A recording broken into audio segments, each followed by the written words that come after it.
पूर्णमदः पूर्णमिदं पूर्णात् पूर्णमुदच्यते पूर्णस्य पूर्णमादाय पूर्णमेवावशिष्यते। ओम शांति शांति शांति।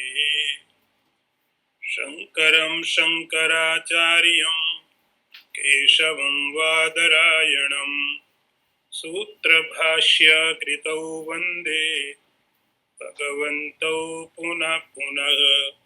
ईश्वरो गुरुरात्मेति मूर्तिभेद विभागिने व्योमवद्व्याप्तदेहाय दक्षिणामूर्तये नमः।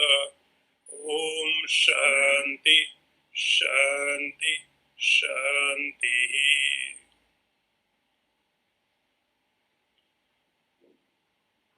आत्मा अनात्म विवेकः कर्तव्यो बंधमुक्तये विदुषा तेन एव आनंदी भवति स्वं विज्ञाय सच्चिदानंदम। अर्थ देखिए, बंधन की निवृत्ति के लिए विद्वान को आत्मा और अनात्मा का विवेक करना चाहिए। उसी से अपने आप को सच्चिदानंद स्वरूप जानकर वह आनंदित हो जाता है। अर्थ एक बार फिर समझ लें। बंधन निवृत्ति के लिए विद्वान को आत्मा और अनात्मा का विवेक करना चाहिए। उसी से अपने आप को सच्चिदानंद स्वरूप जानकर वह आनंदित हो जाता है।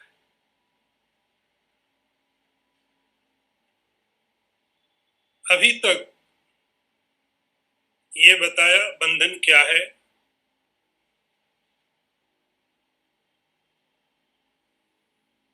अब सीधे सीधे गुरु शिष्य को उपदेश दे रहे हैं, आत्मा अनात्मा विवेक कर्तव्य। विदुषा, विदुषा का अर्थ है विद्वान। जिसने शास्त्र तो पढ़ लिए, ज्ञान बहुत इकट्ठा हो गया जिसके पास है, लेकिन विचार नहीं है, विवेक नहीं है। ज्ञान है, इंफॉर्मेशन के रूप में, सूचनाओं के रूप में ज्ञान है, लेकिन उसके पास में अभी विवेक नहीं है। तो केवल ज्ञान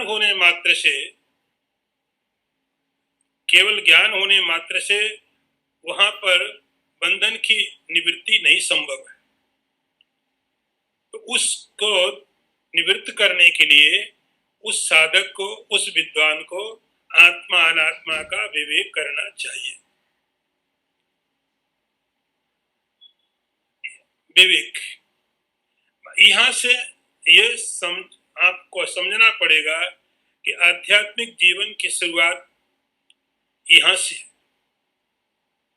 जिसको आध्यात्मिक या आप इसके पहले का जो जीवन है वो धार्मिक हो सकता है। थोड़ा आपको फर्क समझना पड़ेगा। यहाँ के पहले की जो जीवन की स्थिति आप धार्मिक कह सकते हो, धार्मिक है,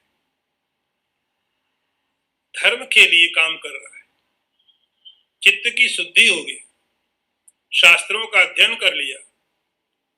लेकिन शास्त्रों का अध्ययन करने के बाद में भी अभी अंदर में विवेक पैदा नहीं हुआ, ऐसे साधक को गुरु यहाँ कहते विदुषा, विद्वान को। ज्ञान जिसके पास में है, विवेक नहीं है अभी, उसको आत्मा और अनात्मा का विवेक करना चाहिए। तेन एव आनंदी भवति। इस आत्मा अनात्मा का विवेक करने के बाद में आनंदी भवति, वह आनंदी भवति,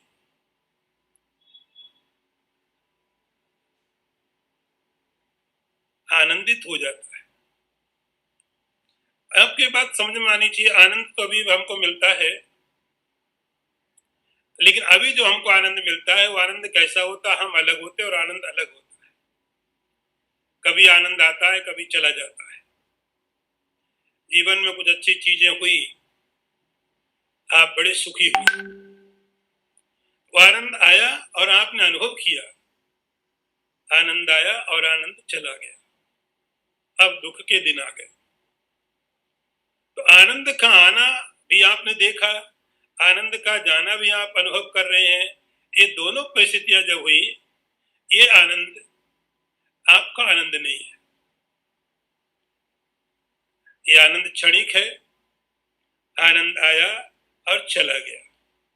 लेकिन आत्मा अनात्मा का विवेक करने के पश्चात, आत्मा अनात्मा का विवेक करने के पश्चात क्या होगा, उस बंधन की निवृत्ति होगी और स्वयं विज्ञाय सच्चिदानंदम, अपने को एक अलग तरीके से जानेगा। अभी अपने को जानता तो है लेकिन अलग तरीके से, अपने को शरीर के रूप से जानता है, अपने को मनुष्य के रूप से जानता है, अलग अलग संबंधों के द्वारा जानता है, जन्मने वाला मरने वाला जानता है, अपने को जानता भी है, लेकिन अपने को अभी तक जो जाना हुआ है वो शुद्ध नहीं है। इसीलिए उससे मिलने वाला जो सुख है वो भी शुद्ध नहीं होगा, उस सुख के साथ में दुख मिला रहता है। स्वम सच्चिदानंदम विज्ञाय, यहाँ पर ये अपने को कैसा समझता है, सच्चिदानंद स्वरूप समझता है, तब आनंदी भवति, उसके बाद ये आनंदमय हो जाता है। फिर आनंद कहीं से आता नहीं है कि आपने ये मुख्य चीज खाई तो आपको बड़ा आनंद आया, ऐसी जीवन में स्थितियां आई तो आप बहुत आनंद आया आपको, तो वो आनंद जो आ रहा था, आनंद चला गया, अब वो वाला आनंद नहीं है। जब अपने को सच्चिदानंद स्वरूप जान लिया तब आनंदी भवती, आनंदमय हो जाता है। इसीलिए एक विद्वान को आत्मा अनात्मा का विवेक करना चाहिए। आगे देखिए, मुंजादि सीकामिव दृश्य वर्गात् प्रपंचमात्मान असंगमक्रियं विविच्य तत्र प्रविलाप्य सर्वं तदात्मना तिष्ठति या समुक्ता।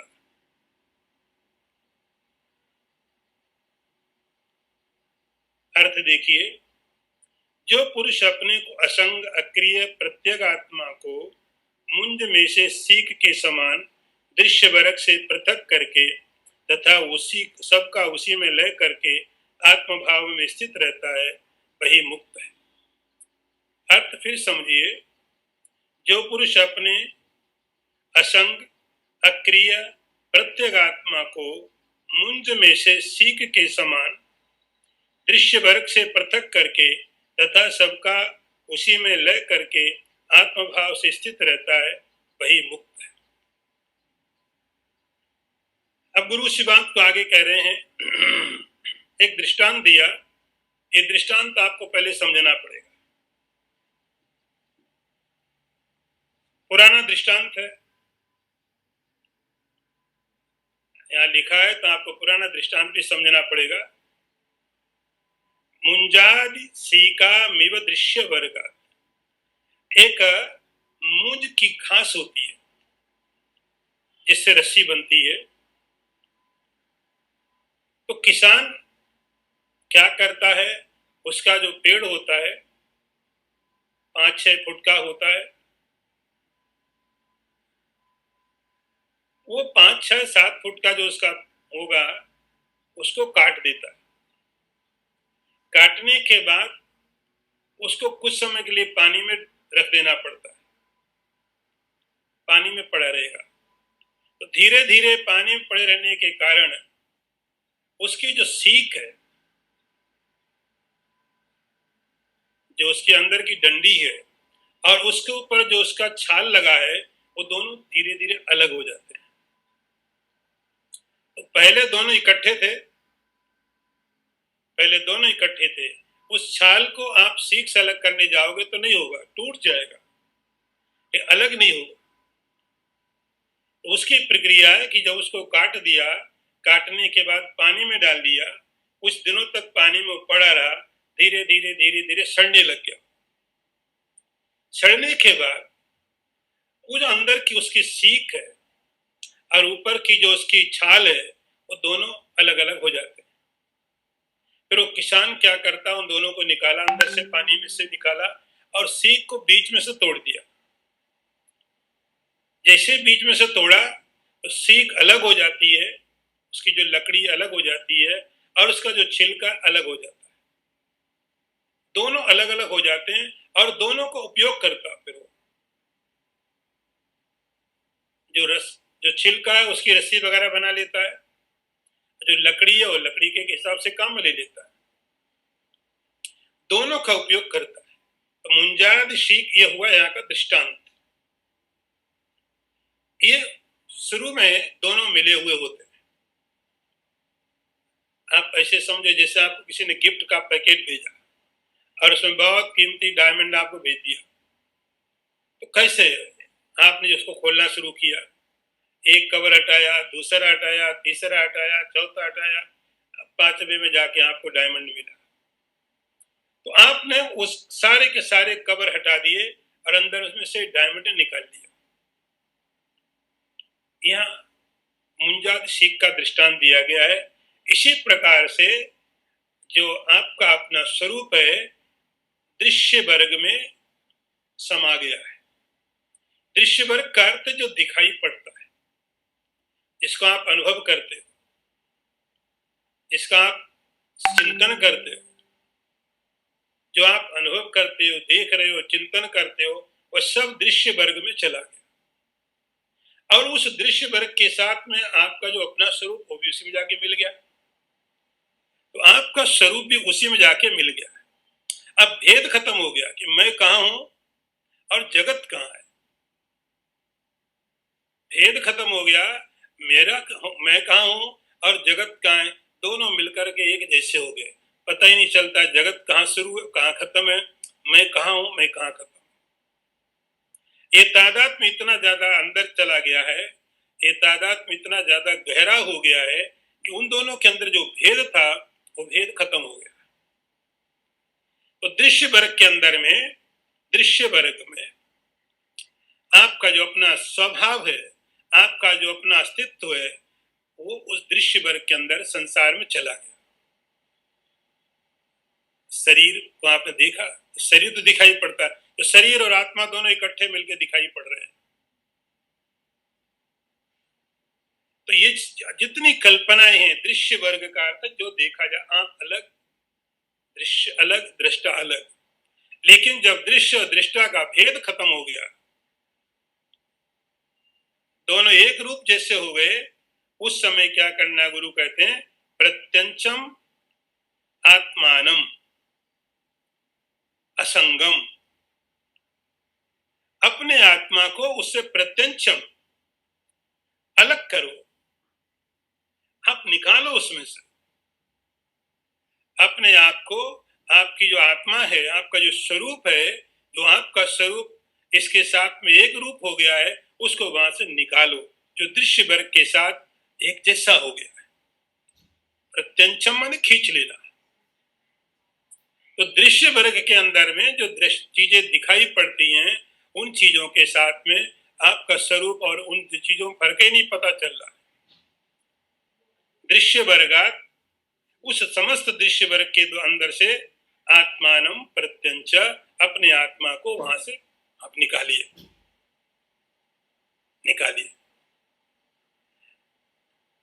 आत्मा कैसा है, असंगम अक्रियम।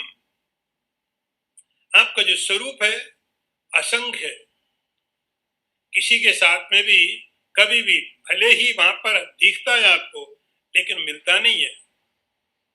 आपका स्वरूप उनके साथ में दिखाई तो पड़ता है लेकिन मिलता नहीं है, हमेशा असंग रहता है। और अक्रियम, उसमें कोई किसी प्रकार की क्रिया नहीं है, कोई एक्शन नहीं है। विविच्य तत्र प्रविलाप्य सर्वम, उसको उन दोनों को अलग करिए।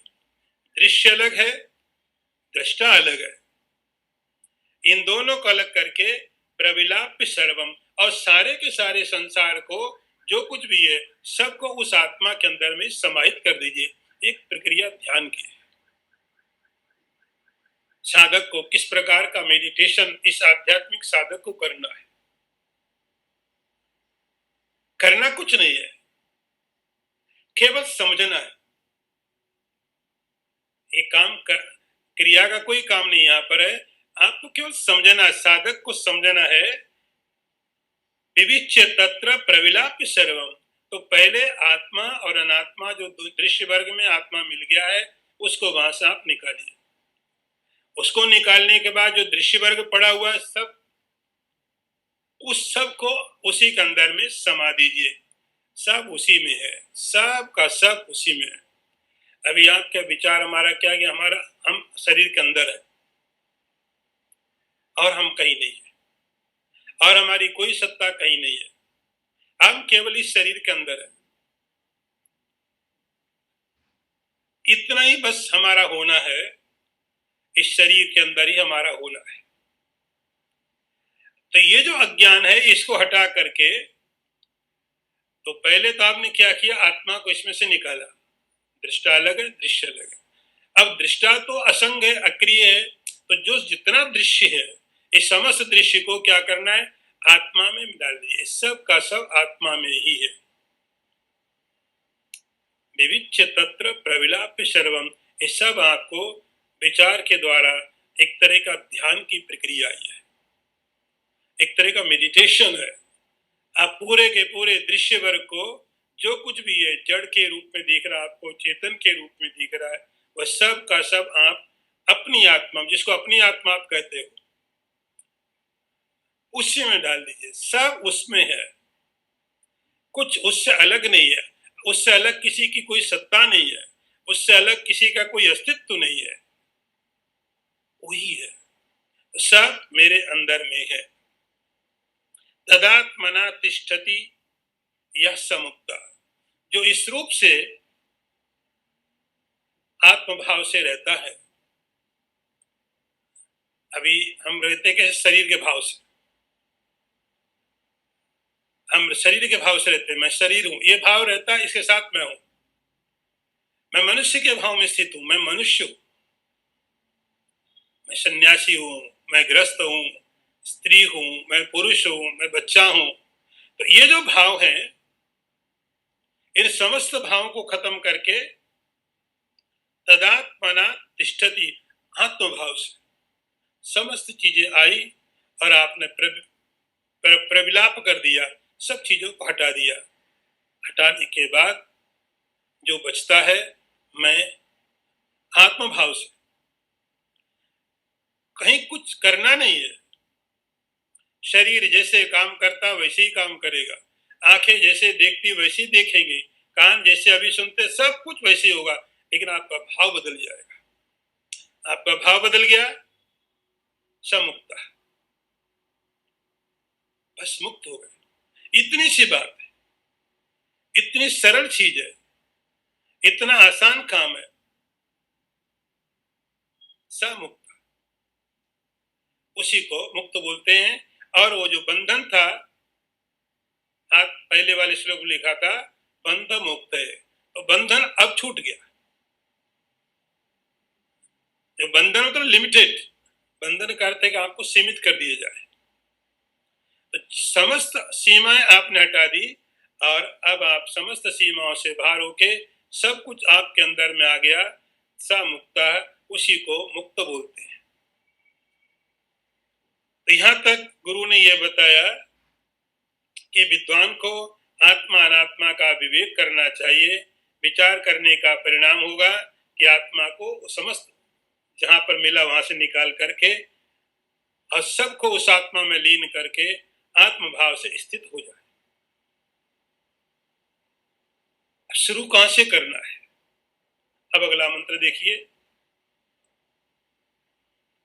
देहो अयम अन्न भवनो अन्नमयस्तु कोशः चान्नेन जीवति विनश्यति तद्विहीना त्वक्चर्म मांस रुधिरास्थि पुरीश राशि नायम स्वयं भवितु मर्हति नित्य शुद्ध। अर्थ देखिए, अन्न से उत्पन्न हुआ ये देह ही अन्नमय कोश, जो अन्न से ही जीता है, उसके बिना नष्ट हो जाता है, वह त्वचा, मांस, रुधिर, अस्थि, मल आदि का समूह स्वयं नित्य शुद्ध आत्मा नहीं हो सकता। अर्थ फिर समझ लीजिए। अन्न से उत्पन्न हुआ ये देह अन्नमय कोश है, जो अन्न से ही जीता है, उसके बिना नष्ट हो जाता है। वह त्वचा, चर्म, मांस, रुधिर, अस्थि और मल आदि समूह का स्वयं समूह है, वह स्वयं नित्य शुद्ध आत्मा नहीं हो सकता है। अब यहां से प्रक्रिया शुरू कर रहे हैं, यहां से विचार शुरू करते हैं। आपको अलग करना कहां से है? इसको पंचकोश विवेक बोलते हैं। हम लोगों ने तत्वबोध का अध्ययन किया, उसमें भी ये बात आई थी, लेकिन यहाँ पर शंकराचार्य ने बहुत ही विस्तार के साथ में उस चीज का वर्णन किया हुआ है। अन्नमय कोश। साधक को करना क्या है? विचार। कुछ भी आपके ऊपर थोपा नहीं जा रहा है। जो अंधविश्वास करके चीजें हमने मान ली हैं, उन पर आप जरा विचार करो। आंखें बंद करके जो मान लिया है, आप उस पर थोड़ा सोचो। उसके बाद जो होगा वही होगा जो शास्त्रों में लिखा हुआ है। आप अपने ज्ञान को अप्लाई तो करो, आप कुछ विचार तो करो उसके लिए। आंख बंद करके कैसे मान सकते हो? आप विचार तो करो। और विचार करने के कोई आध्यात्मिक मंत्र नहीं जाप करने हैं, वो सब तो हो गया इसके पहले। अब जिस हालत में ये साधक है, उस साधक में उसको क्या करना है? वो सबका परिणाम इसके सामने है। उसकी बुद्धि स्थिर है, उसका मन पवित्र है, और पवित्र मन के द्वारा अब आप विचार कर सकते हैं। ये विचार आपके मन में रुकेगा, ये विचार आपके मन में रुकेगा। तो पंचकोश का जो विचार है, पंचकोश का जो विवेक है, जहां से आपको अलग अलग चीजें समझनी है, तो पहला उसमें अन्नमय देह में प्राण, देह में। क्योंकि सब लोग इस स्थिति में, सभी लोग हैं। आपको भी, साधक को भी यही से शुरुआत करनी है। सब लोग यहीं पर हैं। जब मैं की बात होती है, तब हम सीधे अपने शरीर की तरफ हाथ लेके जाते हैं, मैं। उसके बाद ये मैं अलग अलग तरीकों से परिभाषित होता है। मैं मनुष्य, मैं धनवान, मैं गरीब, फिर अलग अलग कल्पना शुरू हो जाती है। तो सबसे पहले जो मैं का कॉन्सेप्ट, मैं का जो विचार है, मैं की जो सोच है, वो कहां चली जाती है? आत्मा की सोच इस शरीर में। अब शंकराचार्य जी कहते हैं आप विचार करो। हम कोई मंत्र नहीं दे रहे, हम तुम्हें आंख बंद करके मानने को कुछ नहीं कह रहे हैं। आप अपनी तर्कें लगाओ, आप लॉजिक अप्लाई करो। पहले तो समझो आत्मा का स्वरूप क्या है। आत्मा का स्वरूप, उसके बाद अब वो जो आत्मा का लक्षण आपने समझा है, उस लक्षण को आप शरीर के साथ अप्लाई करके देखो। शरीर के बारे में शंकराचार्य कहते हैं, ऐसा नहीं कि मैं कह रहा हूं, मैं वो बता रहा हूं जो है। क्या है? देहो अन्न भवनो। ये देह कैसा है? अन्न से पैदा हुआ है। अन्न भवनो, भवन का अर्थ होने वाला। ये शरीर अन्न से हुआ है।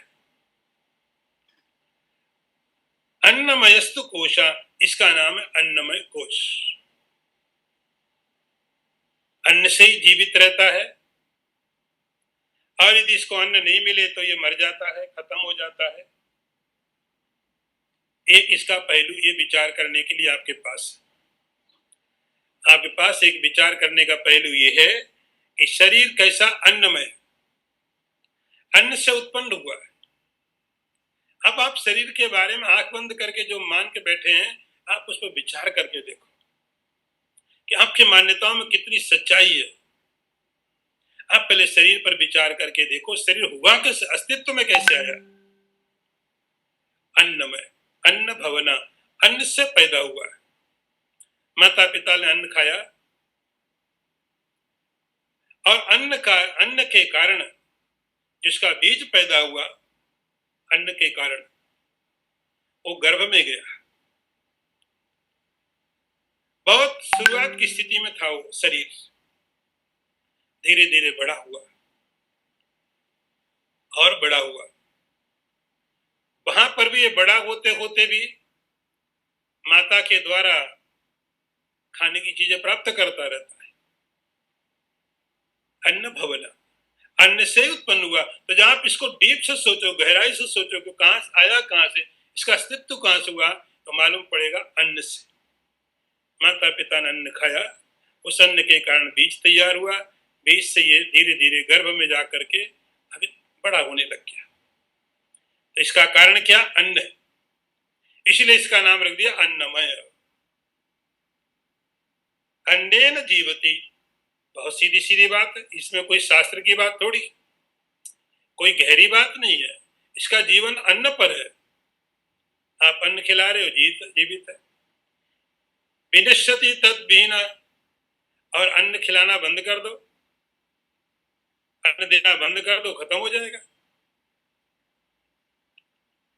तो इसका पैदा उत्पन्न अन्न से हुआ है, अन्न से ही बड़ा होता है, अन्न के कारण जीवित है, अन्न के कारण ही ये नहीं मिलने पर मर जाएगा और मरने के बाद दूसरों का अन्न बन जाएगा। अलग अलग तरह के जीवों का भोजन बन जाएगा। तो ये अन्न से पैदा हुआ और किसी का अन्न बन जाता है। तो देहो अयम अन्न भवनो, अन्न, इसका नाम अन्नमय कोश है। अन्नेन जीवति, ये एक बात। दूसरी, इसका अब है क्या, स्ट्रक्चर में क्या है इसके? त्वक, चर्म, मांस, बाहर की त्वचा, इसके अंदर और त्वचा, उसके अंदर मांस, ब्लड, हड्डियां, मल, इस सब तो भरे पड़े हैं। इसके अंदर है क्या? न कोई सोना है, न कोई डायमंड है। कितना भी अमीर आदमी हो,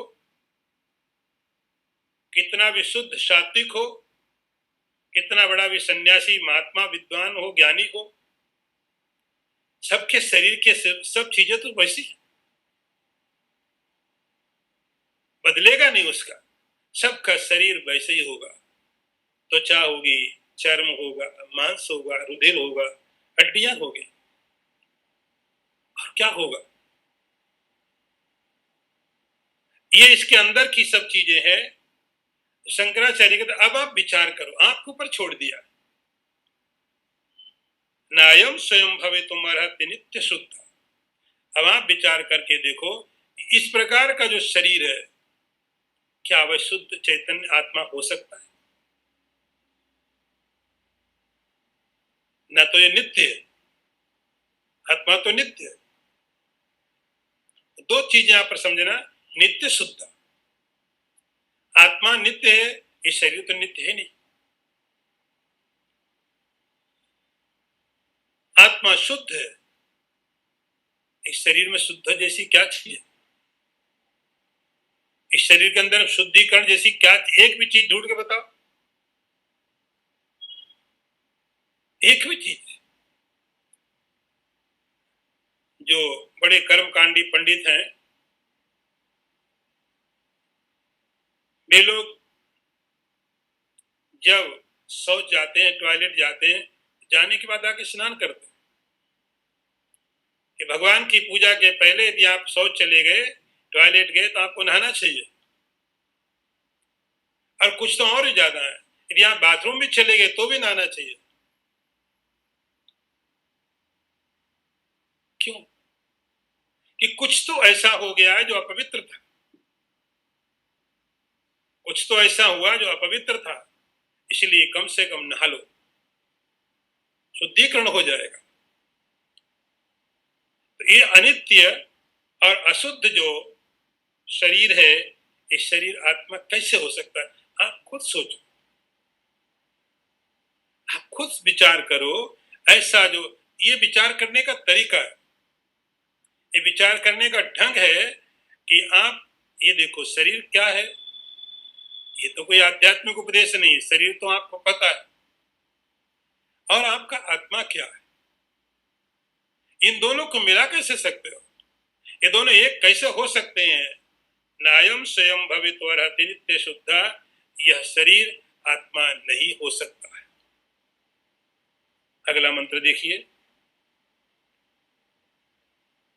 पूर्वम जनेरपि मृतेरपि नायमस्ति, जात क्षणम क्षणगुणो अनियत स्वभावः, नैको जडस्य घटवत् परिदृश्यमानः, स्वात्मा कथम भवति भाव विकार वेत्ता।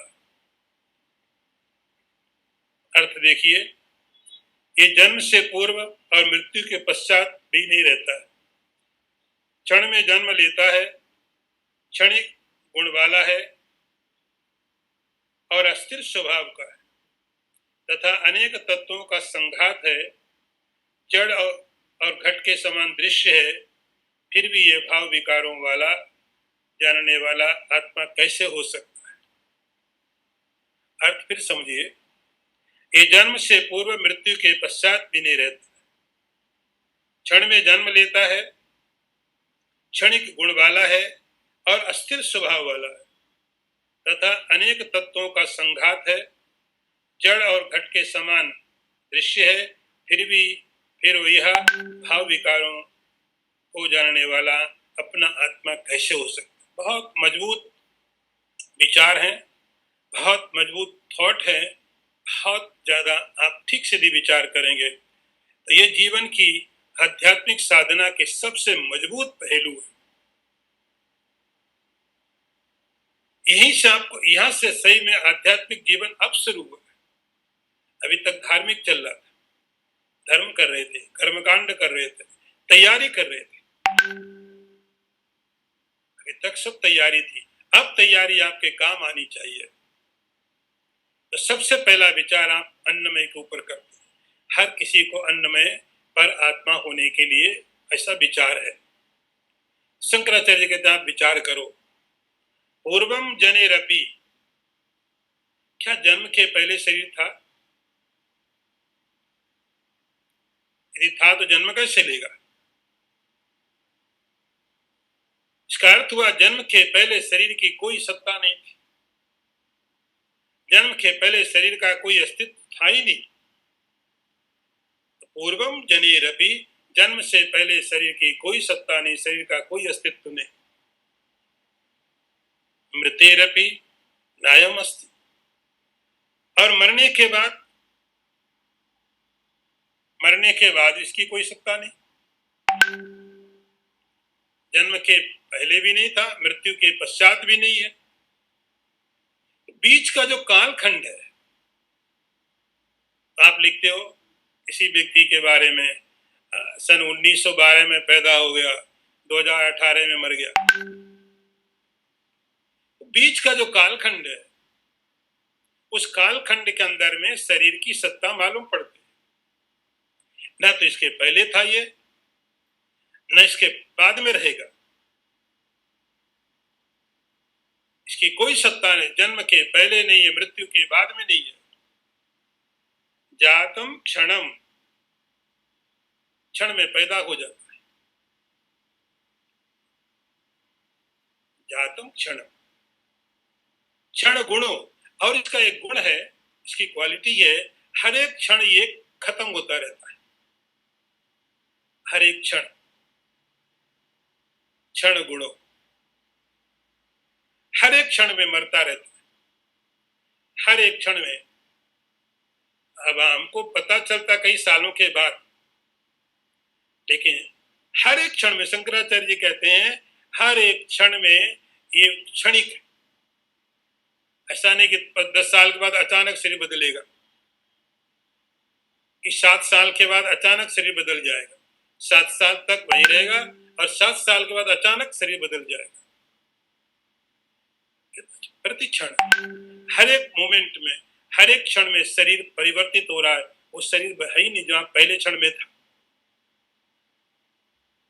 क्षण गुणों, इसका गुण यही है कि प्रत्येक क्षण पैदा होता है और प्रत्येक क्षण ये मर जाता है। हर क्षण एक नया शरीर।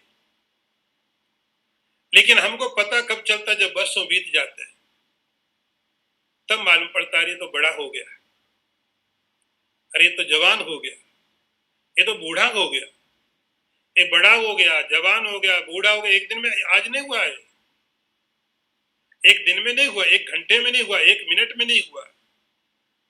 कब हुआ है? ये प्रक्रिया रोज चल रही थी, हर क्षण चल रही थी। इसका कोई टाइम नहीं कि 24 घंटे में अमुक समय आएगा तब पर बदलेगा, महीने में एक समय आएगा तब शरीर बदलेगा, कि साल में एक समय आएगा तब बदलेगा, कि 10 साल में एक समय आएगा तब बदलेगा। हर एक क्षण में, प्रत्येक क्षण में, जाता क्षणम शरीर आया और बदल गया। क्षण गुणों अनियत स्वभाव, और इसका जो स्वभाव है कोई निश्चित नहीं। स्वभाव, किसी को जन्म से ही कोई बीमारी है, डायबिटीज, दूसरे को नहीं है। किसी को कैंसर है, दूसरे को नहीं है। किसी की आंख कमजोर है, किसी की ठीक है। कोई हार्ट पेशेंट है, कोई नहीं है। कोई निश्चित व्याख्या नहीं है। इसीलिए आपको बताया जाता है, आप अपने शरीर की प्रकृति समझो। हर व्यक्ति के शरीर की प्रकृति अनियत स्वभाव, इसका कोई स्वभाव निश्चित नहीं है। यही शरीर का स्वभाव है, कुछ स्वभाव निश्चित नहीं है। कोई बीमार है, कोई निरोगी है, कोई निरोग है, कोई अंधा है, कोई जन्मांध है, कोई नहीं। तो कोई शरीर की कोई ऐसी खास व्याख्या आप नहीं कर सकते। इस शरीर, हर आदमी को डायबिटीज होनी चाहिए, नहीं है। हर को हार्ट पेशेंट नहीं होना चाहिए, किसी को होता है। अनियत स्वभाव करते इस शरीर की कोई व्याख्या आप निश्चित नहीं कर सकते हो कि हर व्यक्ति को हार्ट अटैक आएगा या किसी को नहीं आएगा। हर व्यक्ति जन्म से अंधा होगा या बिल्कुल अंधा नहीं होगा। सबकी आंखें ठीक होंगी, किसी का कोई पार्ट काम करता है, किसी का नहीं करता है। इसकी कोई व्याख्या नहीं है। नहीं को आगे, ये तो बहुत सुंदर व्याख्या है, लेकिन हमको एक समय के अंदर में देखना है। नहीं को, एक शरीर एक नहीं है। ठीक से सोचना। हमको लगता है एक ही शरीर, जब से हमने जन्म लिया तब से एक ही शरीर के साथ है। शंकराचार्य जी कहते नहीं, नहीं को एक नहीं है। एक कैसे हो सकता है? जब आप एकदम गर्भ में थे उस समय आपके शरीर की स्थिति, शरीर तो आपका ही था। वो जब गर्भ में और बड़ा हुआ तो वो भी शरीर आपका ही था। जब जन्म हो गया तो और अलग शरीर हो गया, शरीर तो आपका ही है। उसके बाद और थोड़ा 1 साल का हो गया, वो भी आपका ही शरीर है। 10 साल का हो गया, वो भी आपका ही शरीर है। फिर आप जवान हो गए, वो भी आपका ही शरीर है। फिर आप और बड़े हो गए, ये भी आपका शरीर है। फिर आप बूढ़े हो गए, तो एक शरीर आपको लग रहा है। शंकराचार्य कहते हैं ऐसा नहीं है। देहिनो अस्मिन् यथा देहे कौमारम यौवनम जरा, ये सब शरीर के अवस्थाएं हैं। तो शरीर एक नहीं है, इसके अंदर चैतन्य एक्सपीरियंस करने वाला एक है। तो बाकी शरीर में इतने परिवर्तन हो रहे हैं, इतने बदलाव हो रहे हैं, शरीर एक कैसे हो सकता है? जो गर्भ का शरीर है, जो बीज रूप से गर्भ में है, और जो बूढ़ा मरता हुआ 100 साल का आदमी है, एक शरीर एक कैसे? नहीं कहा, ये एक नहीं हो सकते हैं। तो आपके पास एक ही जन्म में एक शरीर नहीं, शंकराचार्य जी बोलते एक शरीर नहीं, एक जन्म में भी बहुत सारे शरीर, हर रोज आपको नए नए शरीर मिल रहे हैं, हर क्षण आपको एक नया शरीर मिल रहा है, आपको परिवर्तन पता नहीं चलता है। ये परिवर्तन इतना तेजी से हो रहा है, हमें ये परिवर्तन दिखता नहीं। जड़स्य, और ये जड़ है,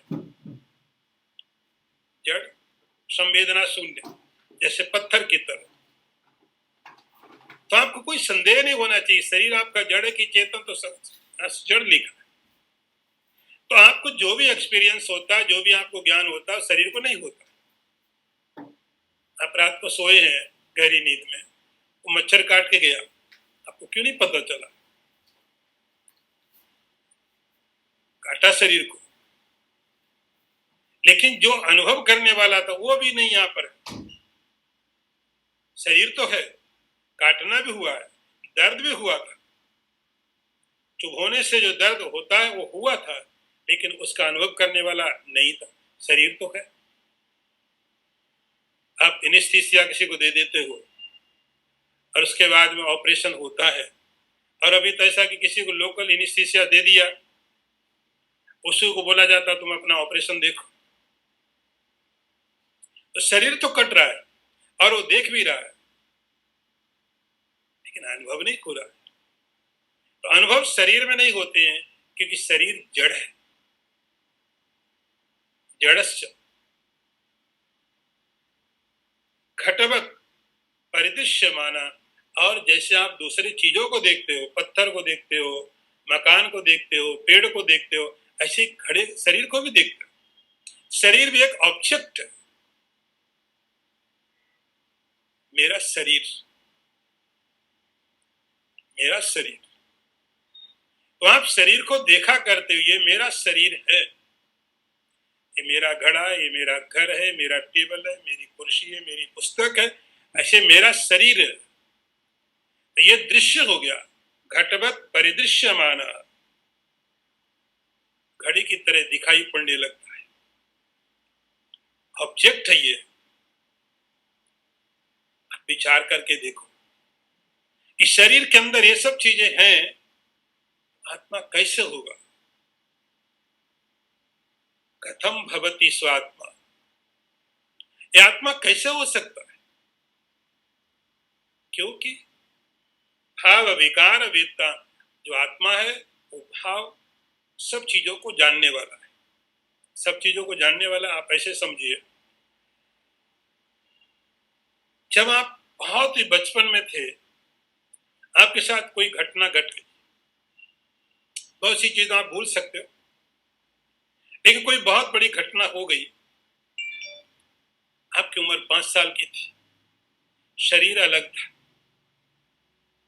इंद्रियों अलग थी, मन कुछ अलग था, लेकिन जब आप 80 साल में होते हो, उस समय बैठ के याद करते हो, मेरे साथ 5 साल की उम्र में वो हुआ। तो शरीर तो बदल गया। 5 साल का शरीर 80 साल के शरीर के साथ बैठा हो, कहीं से भी तुलना नहीं कर सकते। 5 साल का जो शरीर, 80 साल का शरीर, दोनों एक नहीं हो सकते।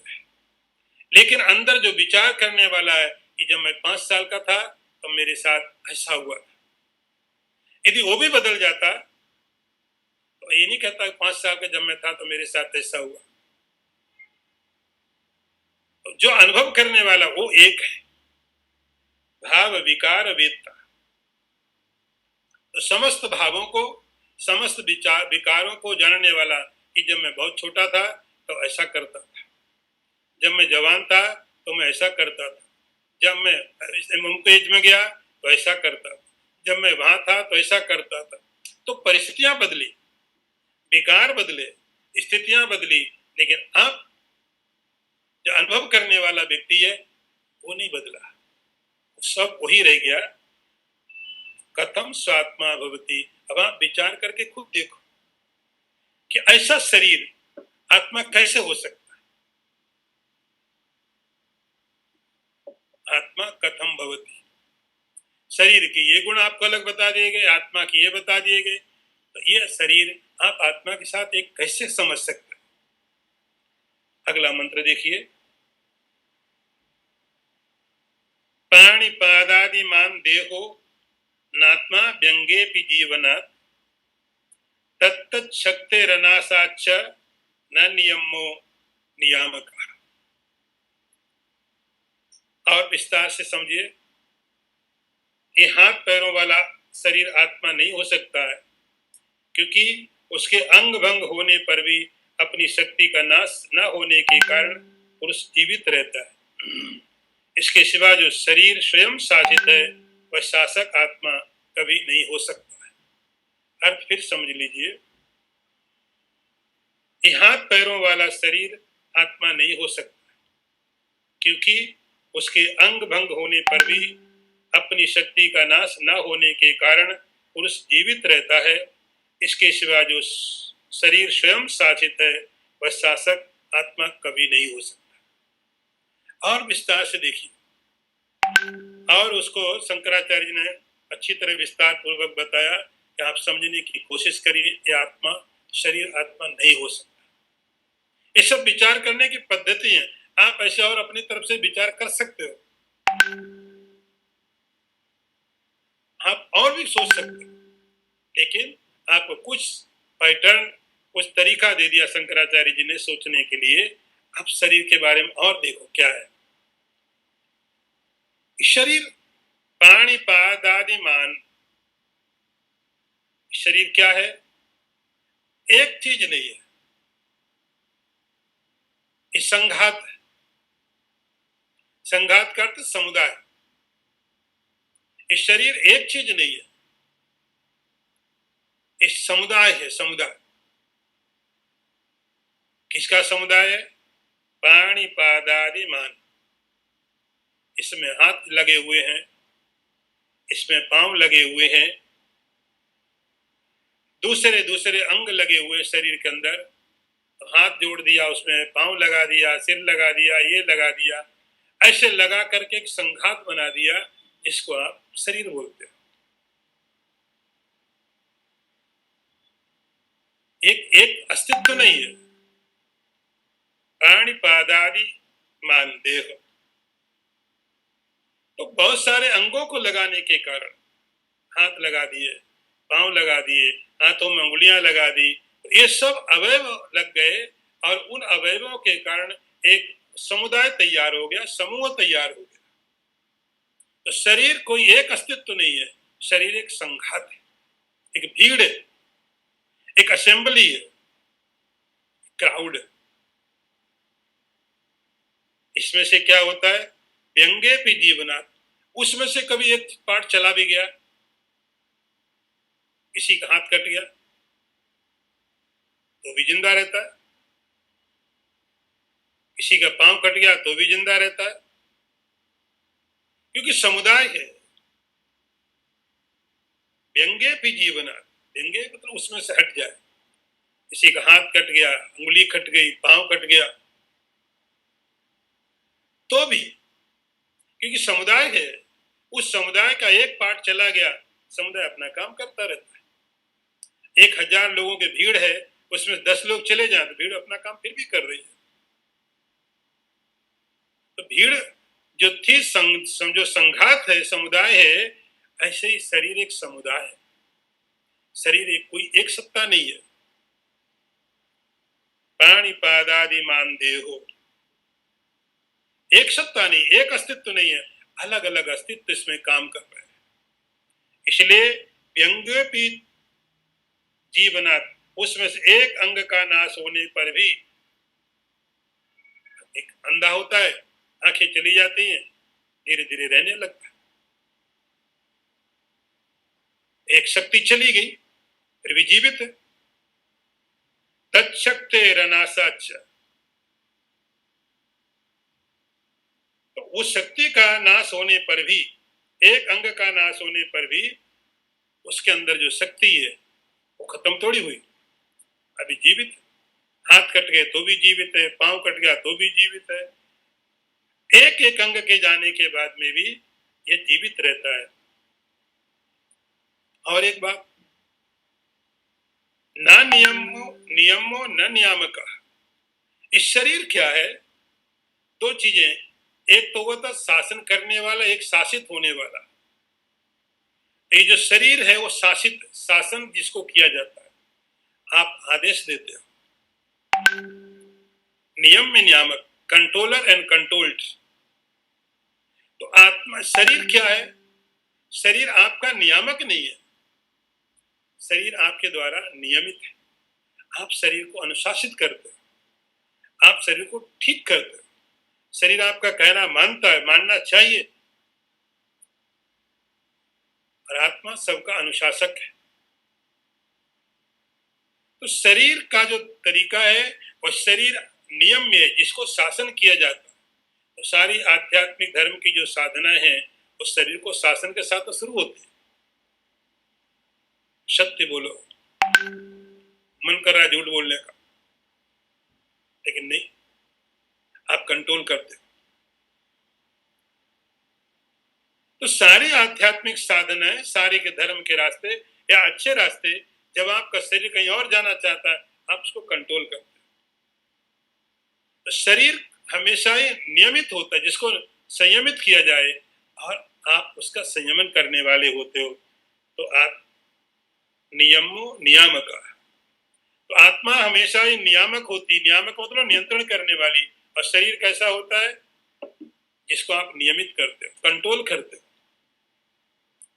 तो दोनों का फर्क समझ लीजिए कि आत्मा नियामक है, उसको कोई कंट्रोल नहीं करता है, वो सबका नियामक है। उसके नियमन के अंदर में सूर्य, चंद्रमा, अग्नि, वरुण सब काम करते हैं। सबका नियंता है वो,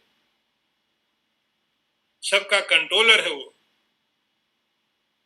लेकिन जो शरीर है वह कंट्रोल्ड है। शरीर को अनुशासित किया जाता है, शरीर को अनुशासित करते हैं।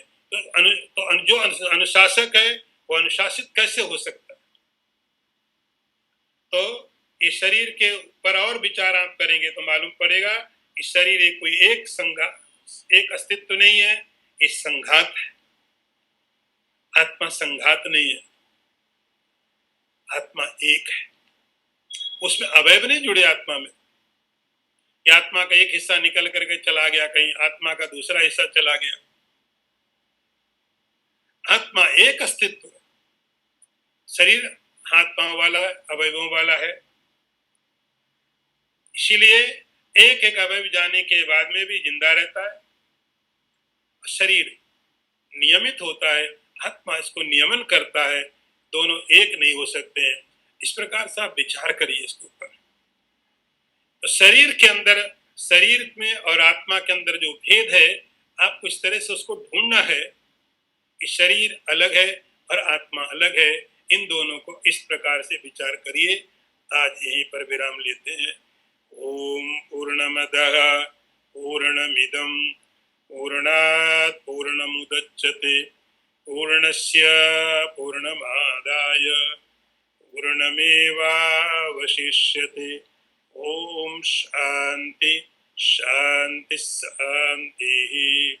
शंकरं शंकराचार्यं केशवं वादरायणं सूत्रभाष्य कृतौ वन्दे भगवन्तौ पुनः पुनः।